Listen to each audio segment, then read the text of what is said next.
Hello, I'm Deborah Caldwell-Stone. I'm director of the American Library Association's Office for Intellectual Freedom. I'm also executive director of the Freedom to Read Foundation, a separate organization dedicated to defending the First Amendment rights of library users, library workers, and everyone in general. Right now, we are seeing a dramatic rise in the use of book censorship as a way of controlling people's access to information. In 2022, ALA saw the highest number of attempted book bans since we've compiled data 30 years ago.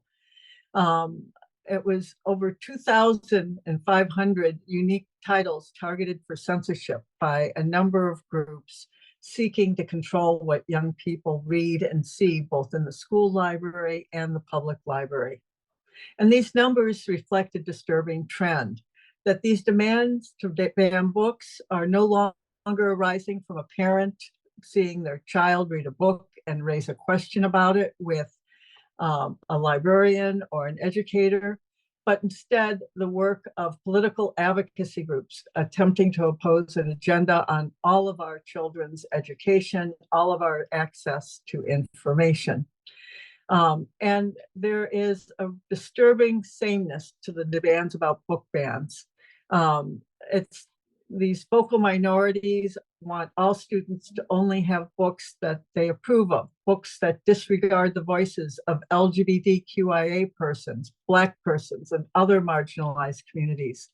These politically partisan groups circulate these lists of books on social media, and soon we see meetings at library boards and school boards inundated with demands to censor these books.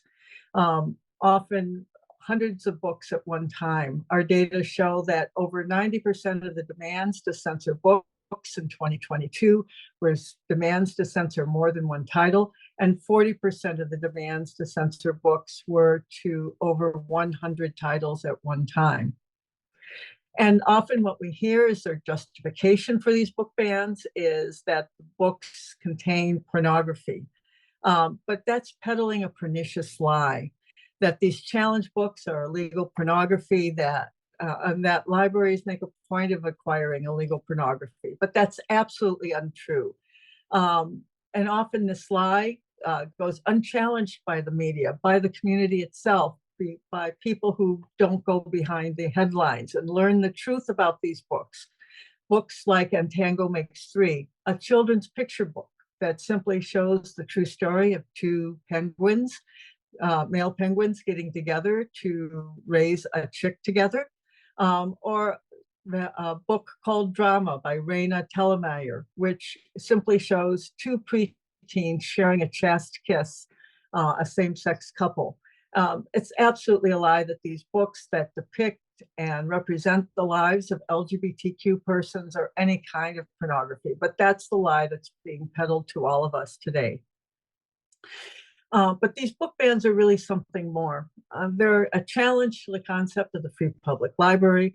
They're a challenge to the library as an institution of democracy, as we know it in the United States. It's a resource for public good, a challenge to the idea that the library is a hallmark of a liberal democracy.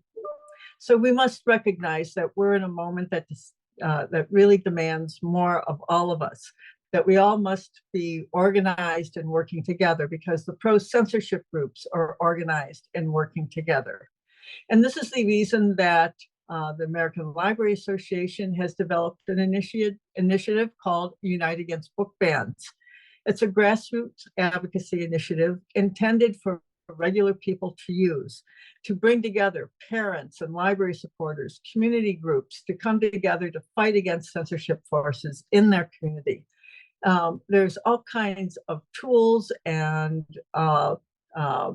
talking points, resources through Unite Against Book Bans that empower individuals to find their voices, to speak to elected officials, to speak to the newspaper, to the media, to community groups about the harms of censorship, the need to support the right of everyone to make their own choices about what they want to read, and to protect the freedom to read for everyone.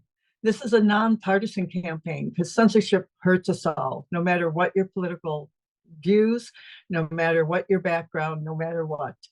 Government suppression of information absolutely harms our civil liberties, our civil rights, and we should all be fighting against it. Right now, we're experiencing a moment in our collective experience when a vocal and politically powerful minority is challenging whether public institutions should affirm or even acknowledge the experiences of those who have been marginalized in our past.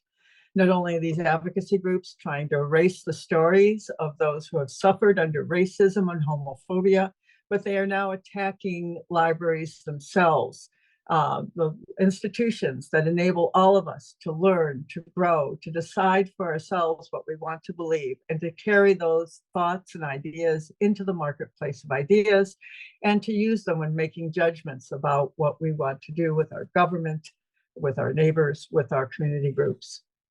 So in this time when these rights and values are being challenged daily, we must both celebrate and protect the right to read through the courts, through political action, through advocacy with our neighbors and friends.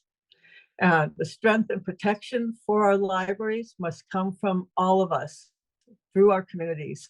When we all come together to defend the right to read, to defend libraries, we protect the library professionals that are providing us access to information, and we protect the library as an institution.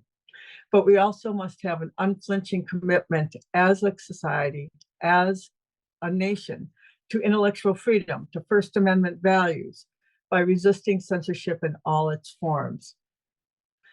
Libraries are all about access to ideas and information, all kinds of ideas and information, pro, con, objectionable, unobjectionable, unorthodox, all kinds of ideas.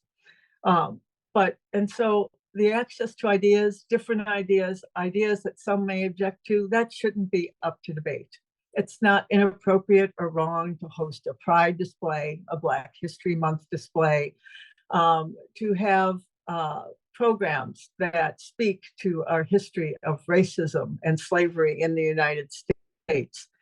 Public libraries' missions are to serve everyone, to represent a wealth of ideas coming from all backgrounds, ideas, viewpoints, and to assure that the voices of everyone in the community can be heard in the books, in the programs, in the displays available through your public library. I invite you to join us in defending both the freedom to read and the public library as an important institution that feeds all of our minds, feeds all of our lives, that supports us all. Thank you.